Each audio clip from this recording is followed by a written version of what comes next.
السلام علیکم، میں ہوں نادیہ سحر اسلامک ڈائریز سے آپ سب کو خوش آمدید کہتی ہوں۔ میں امید کرتی ہوں آپ سب خیریت سے ہوں گے اور میرا کل کا ایپیسوڈ آپ نے ضرور لائک کیا ہوگا۔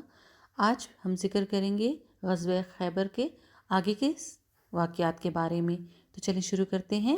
بسم اللہ الرحمن الرحیم۔ سب سے پہلے قلعہ نام پر مارکا آرائی اور جم کر لڑائی ہوئی۔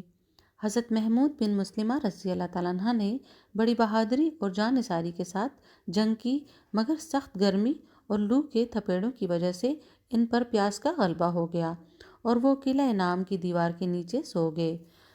کنانہ بن ابی حقیق یہودی نے ان کو دیکھ لیا اور چھت سے ایک بہت بڑا پتھر ان کے اوپر گرا دیا، جس سے ان کا سر کچل گیا اور یہ شہید ہو گئے۔ اس قلعے کو فتح کرنے میں 50 مسلمان زخمی ہو گئے، لیکن قلعہ فتح ہو گیا۔ حضرت اسود رائی رضی اللہ تعالیٰ عنہ اسی قلعے کی جنگ میں شہادت سے سرفراز ہوئے۔ ان کا واقعہ یہ ہے کہ یہ ایک حبشی تھے جو خیبر کے کسی یہودی کی بکریاں چرایا کرتے تھے۔ جب یہودی جنگ کی تیاری کرنے لگے تو انہوں نے پوچھا کہ آخر تم لوگ کس سے جنگ کے لیے تیاریاں کر رہے ہو؟ یہودی نے کہا کہ آج ہم اس شخص سے جنگ کریں گے جو کہ نبوت کا دعویٰ کرتا ہے۔ یہ سن کر ان کے دل میں حضور صلی اللہ علیہ وسلم کی ملاقات کا جذبہ پیدا ہوا۔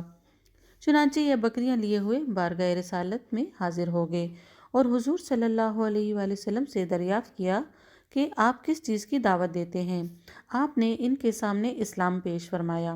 انہوں نے عرض کیا کہ اگر میں مسلمان ہو جاؤں تو مجھے خداوند تعالیٰ کی طرف سے کیا اجر و ثواب ملے گا؟ آپ نے ارشاد فرمایا کہ تم کو جنت اور اس کی نعمتیں ملیں گی۔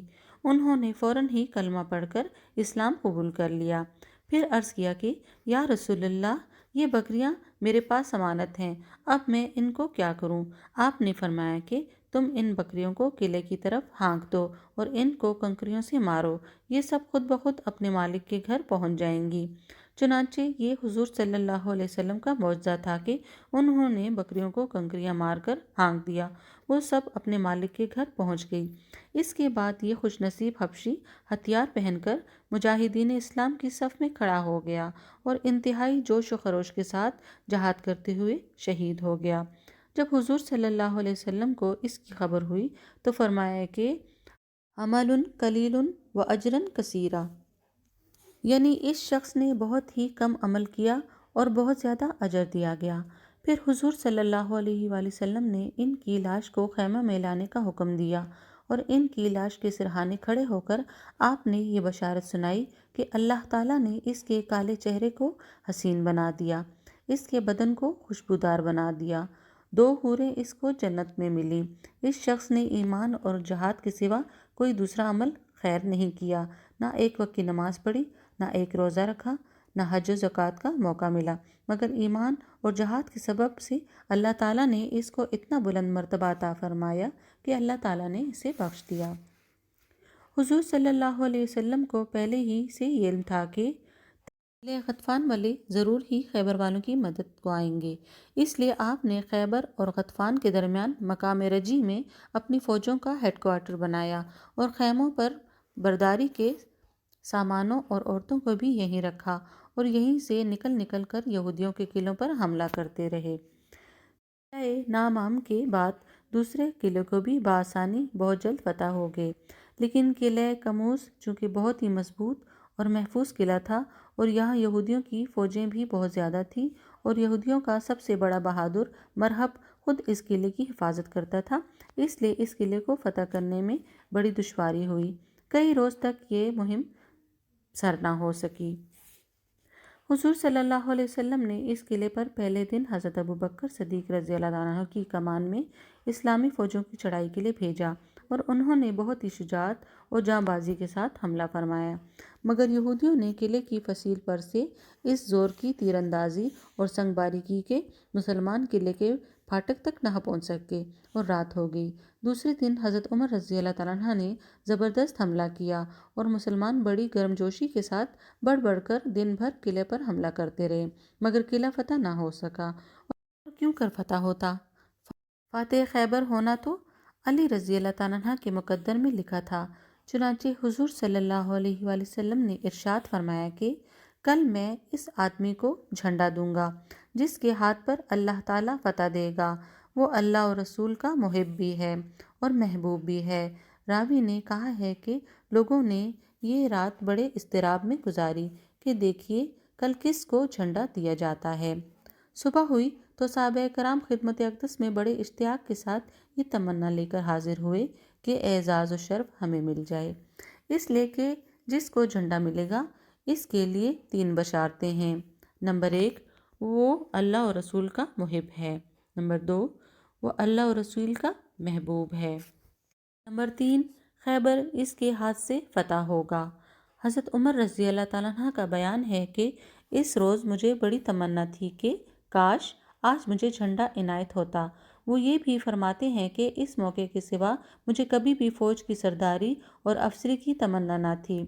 حضرت سعد رضی اللہ تعالیٰ عنہ کے بیان سے معلوم ہوتا ہے کہ دوسرے صحابہ کرام بھی اس نعمت عظمیٰ کے لیے ترس رہے تھے، لیکن صبح کو اچانک یہ صدا لوگوں کے کان میں آئی کہ علی کہاں ہے؟ لوگوں نے عرض کیا کہ ان کی آنکھوں میں آشوب ہے۔ آپ نے قاصد بھیج کر ان کو بلایا اور ان کی دکھتی ہوئی آنکھوں میں اپنا لعاب دہن لگایا اور دعا فرمائی تو فوراً ہی انہیں ایسی شفا حاصل ہو گئی کہ گویا انہیں کوئی تکلیف تھی ہی نہیں۔ پھر تاجدار دو عالم صلی اللہ علیہ وآلہ وسلم نے اپنے دست مبارک سے اپنا علم نبوی جو حضرت ام المومنین بی بی عائشہ رضی اللہ تعالیٰ عنہ کی سیاہ چادر سے تیار کیا گیا تھا، حضرت علی رضی اللہ تعالیٰ عنہ کے ہاتھ میں عطا فرمایا اور ارشاد فرمایا کہ تم بڑے سکون کے ساتھ جاؤ اور ان یہودیوں کو اسلام کی دعوت دو اور بتاؤ کہ مسلمان ہو جانے کے بعد تم پر فلاں فلاں اللہ کے حقوق واجب ہیں۔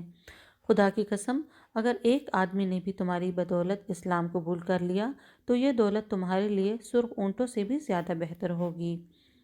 حضرت علی رضی اللہ تعالیٰ عنہ نے قلعہ کموز کے پاس پہنچ کر یہودیوں کو اسلام کی دعوت دی، لیکن انہوں نے اس دعوت کا جواب اینٹ اور پتھر اور تیر و تلوار سے دیا، اور قلعے کا رئیس اعظم مرہب خود بڑے تنتنہ کے ساتھ نکلا، سر پر یمنی زرد رنگ کا ڈھاٹا باندھے ہوئے، اس کے اوپر پتھر کا خود پہنے ہوئے، رجز کا یہ شعر پڑھتے ہوئے حملہ کے لیے آگے بڑھا: خیبر خوب جانتا ہے کہ میں مرہب ہوں، اسلحہ پوش ہوں، بہت ہی بہادر اور تجربہ کار ہوں۔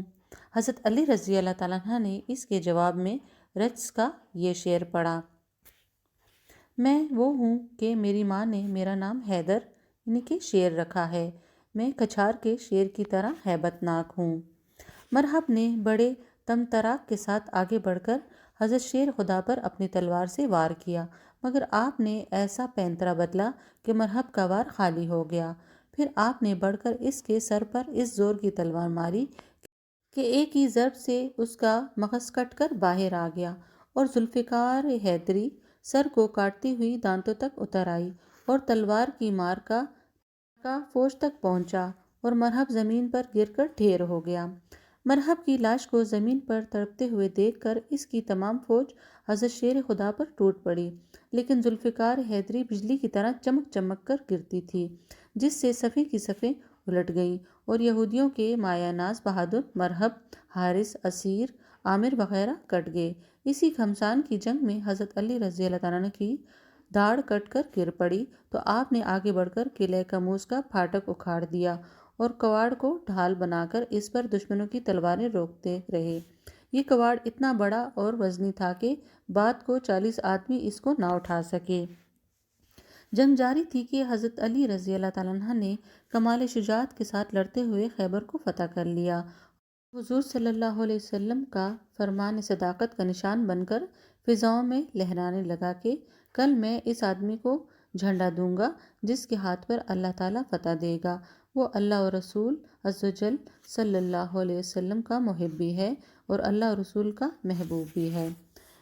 بے شک حضرت علی رضی اللہ تعالیٰ عنہ رسول اللہ صلی اللہ علیہ وسلم کے محب بھی ہیں اور محبوب بھی ہیں، اور بلا شبہ اللہ تعالیٰ نے آپ کے ہاتھ سے خیبر کی فتح عطا فرمائی، اور قیامت تک کے لیے اللہ تعالیٰ نے آپ کو فاتح خیبر کے معزز لقب سے سرفراز فرما دیا ہے، اور یہ وہ فتح عظیم ہے جس نے پورے جزیرۃ العرب میں یہودیوں کی جنگی طاقت کا جنازہ نکال دیا۔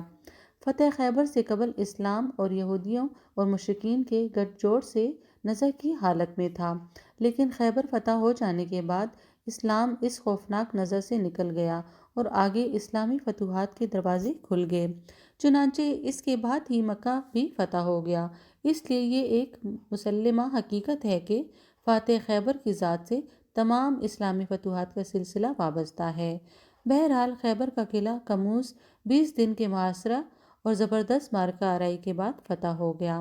ان معرکوں میں 93 یہودی قتل ہوئے اور 15 مسلمان جام شہادت سے سیراب ہوئے۔